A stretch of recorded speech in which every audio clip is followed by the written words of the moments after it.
This may be the strangest way to lower stress fast, and it's just one of 5 mental health tools I tested that are easy, effective, and honestly a little bit weird. And to kick things off, we're getting started with earthing. So I guess with earthing, I'm supposed to just take my shoes off and stand barefoot on natural ground. So that's dirt, grass, I think concrete. I'm a little afraid of bees, so I hope I don't step on a bee because I'm allergic, but I guess I'll just take my shoes off and stand here on the earth. And I guess if I'm standing with my shoes off, might as well take my shirt off, huh?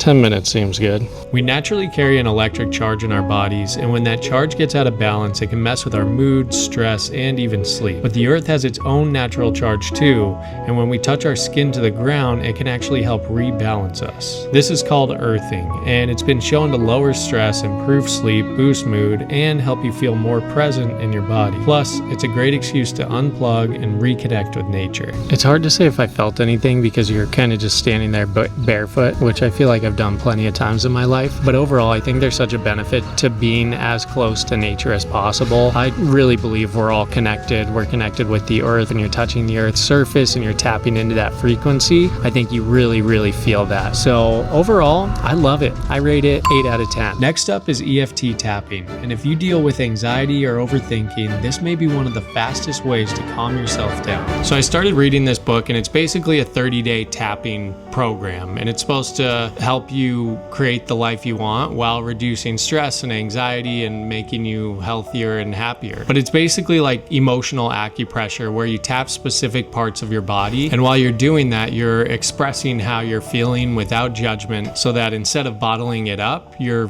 free to release it. So let's dive right in. Our bodies have these meridian points, which are basically like energy channels, and when you tap on them, you can release trapped energy, calm your nervous system, and let your brain know you're safe. And while you do this, if you speak out loud the things that have been bothering you, stressing you out, or making you anxious, it can help you process them in a healthy way and maybe even release them instead of holding it all in. I'm so relaxed right now. Holy cow. Honestly, this made me want to incorporate tapping into my life on a daily basis. So I'll probably keep reading that book because I think it's like a 30-day program where you're tapping every day. It made me feel super relaxed. It felt like it calmed the stress and the anxiety that was in my head. So I definitely want to try more of this. I'm gonna rate it 9.5. Next is somatic shaking, and it may look like the strangest of all, but it might be exactly what you need to release any anxiety that's trapped in your body. So when you look at animals in their natural habitat, after going through a stressful situation, they always tend to do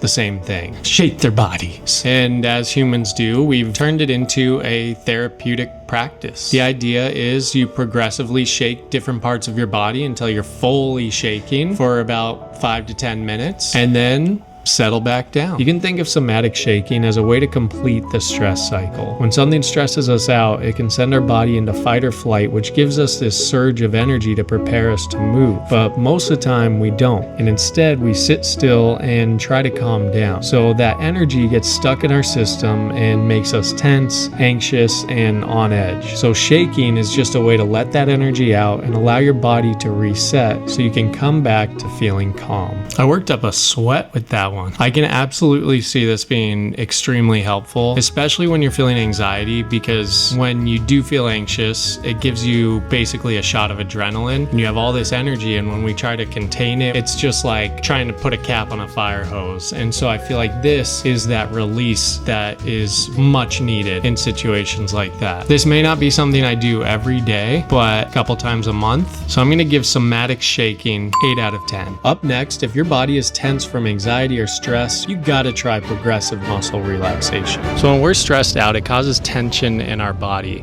and progressive muscle relaxation is a process of tensing up each muscle group individually one by one and then relaxing them. And after you go through the process of tensing up each muscle individually and then relaxing it, your body as a whole is supposed to be much more relaxed. And when your body's more relaxed, then your mind's more relaxed. So let's give it a try. To start, you want to take a few deep breaths to settle in, and then start start flexing each muscle group one by one. I started with the big muscle groups first. Inhale on the flex, and then slowly exhale on the release. And you don't need to flex or strain yourself super hard, just enough to bring awareness to each muscle so you can feel the difference between tense and relaxed. And don't be surprised if you find some areas that are much tighter than others. I am sweating like crazy. I think progressive muscle relaxation is a really good in the moment technique, like you're tense from anxiety or you're shaking. But when you're already kind of in a calm state and relaxed, I don't think it's as beneficial to do, which is what I feel right now. But I do know there's a huge connection between the body and the mind, and I know it's really beneficial to use your body to calm your mind. Overall, I think it's not something I'll do every day, but something I'll use in the moment when I need it. But today, in these circumstances, I'm gonna give PMR 7.5 out of 10. This one may look ridiculous, but it actually has a lot of mental health benefits. This is laughter yoga. I know what you're thinking. One, what the heck is that? And two, is that even a real thing? So let me explain. So people say laughter is the best medicine, and that's not entirely inaccurate, because when you're laughing, it puts your body into a relaxed state and can lower stress hormones as well. And some people have claimed that intentionally laughing for about 15 to 20 minutes per day has even cured their illnesses. So why the heck wouldn't we try it? I loaded up a video from the Laughter Guru on YouTube and followed his simple series of laughing exercises. And what I found was when we laugh, even if we're faking it, our bodies react in a healthy, positive way. And that's the idea behind laughter yoga. You're moving your body and laughing, and that combination not only improves oxygen flow throughout the body and brain, but also boosts endorphins,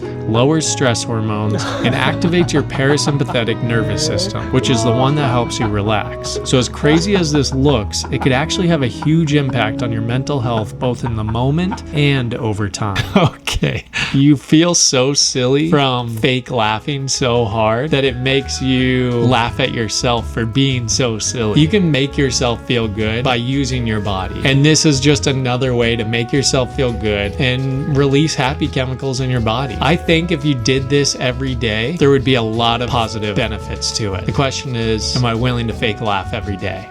So I rate this 9 out of 10.